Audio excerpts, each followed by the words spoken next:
ప్రపంచ క్రికెట్లో భారత్ పాకిస్తాన్ మధ్య జరిగే match కుండే క్రేజే wear.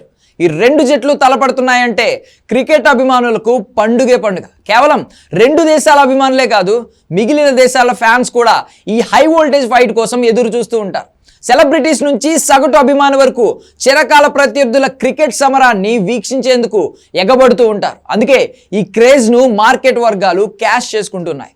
Bharat Pak match కోసం అడ్వర్టైజ్మెంట్స్కు రేట్లు మారిపోతూ ఉంటాయి. అలాగే స్టేడియంలో టికెట్ల ధరలకు కూడా రెక్కలు వస్తూ ఉంటాయి. ఇక బ్లాక్ మార్కెట్ సంగతి అయితే ప్రత్యేకించి చెప్పేదేముంది. ఇక బ్లాక్ మార్కెట్ దందా ఏ రేంజ్లో సాగుతుందో అందరికీ తెలుసు. ప్రస్తుతం ఛాంపియన్స్ ట్రోఫీలో భారత్ పాకిస్తాన్ జట్ల మధ్య ఫిబ్రవరి 23న మ్యాచ్ జరగబోతోంది. దుబాయ్ ఇంటర్నేషనల్ స్టేడియం వేదికగా జరిగే ఈ మ్యాచ్ కోసం టికెట్లన్నీ ఇప్పటికే హాట్ కేకుల్లా అమ్ముడయ్యాయి. ఆన్లైన్ అమ్మకాలు ఓపెన్ చేసిన నిమిషాల్లోనే టికెట్లన్నీ ఖతం అయిపోయాయి. తాజాగా ఎక్స్ట్రా టికెట్లు కూడా ఇదే రీతిలో సోల్డ్ అవుట్ అయ్యాయి. దీంతో ఇప్పుడు ఎన్ని డబ్బులు పెట్టినా టికెట్ దొరకని పరిస్థితి. కానీ ఈ క్రేజ్ను క్యాష్ చేసుకునేందుకు బ్లాక్ మార్కెట్ దందా మొదలైంది. ప్రస్తుతం ఒక్కో టికెట్ను లక్షల్లో అమ్మేందుకు బ్లాక్ మార్కెట్ కేటుగాళ్లు రెడీ అయ్యారు.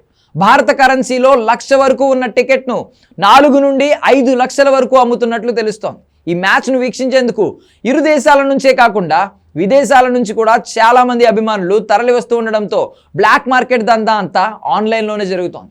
టికెట్ డిమాండ్ బట్టి రేట్ పెరుగుతూ పోతోంది. పలువురు సోషల్ మీడియా వేదికగా టికెట్లను అమ్మకానికి పెట్టారు. ప్రస్తుతం ఈ మ్యాచ్కు సంబంధించి టికెట్ల ఫోటోలు సోషల్ మీడియాలో వైరల్గా మారాయి.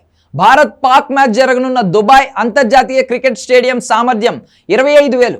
2 ఏళ్ల క్రితం భారత్ ఆతిథ్యం ఇచ్చిన వన్డే ప్రపంచ కప్లో భారత్ పాకిస్తాన్ మ్యాచ్కు ఆతిథ్యం ఇచ్చిన అహ్మదాబాద్ స్టేడియం 1,25,000 మంది హాజరయ్యారు. ఇందులో 99.9% మంది భారత అభిమానులే. కానీ ఈసారి ఛాంపియన్స్ ట్రోఫీకి పాకిస్తాన్ ఆతిథ్యం ఇస్తుండగా టీమిండియా మ్యాచ్లన్నీ దుబాయ్లో జరుగుతున్నాయి. భారత్ ఆడే మిగిలిన మ్యాచ్లకు కూడా టికెట్లన్నీ పూర్తిగా అమ్ముడైపోయాయి. కానీ భారత్ పాక్ పోరుకు సంబంధించే బ్లాక్ మార్కెట్ దందా ఒక రేంజ్లో నడుస్తుంది.